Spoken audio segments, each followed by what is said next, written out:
Mga kababayan, ang nakikita niyong malaking circle sa guhit, iyan ay hangganan kung saan makakaabot ang mid-range missile na dineploy ng US sa Cagayan na hindi pa alam kung saan nakatanim banda sa Cagayan, na gustong malaman ng China, kaya nagpadala sila ng mga spy na kunyari ay estudyante.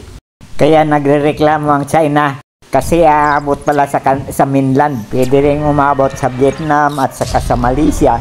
Tahimik lang sila. Ang China ay very vocal talaga. Tayo lang daw po ang sunod-sunuran sa Amerika. Sabi ng spokesman nila, pakinggan natin. Nagpapautos sa mga Amerikano.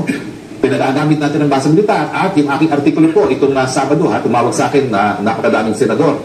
Naku po, magamat nakita nga natin sa pahayagan, yung balita na nag-deploy dito sa Pilipinas sa mga Amerikano ng medium-range missile launchers, hindi po nila sinabi kung anong importansya nun.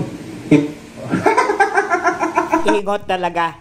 Depensa at opensa yan laban sa bansa mong China. Kailangan ng Pilipinas yan para mag-isip-isip kayo na sakupin at agawan ng teritoryo ang bansa namin.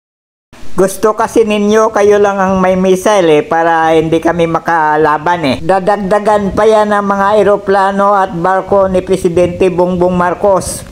Promise.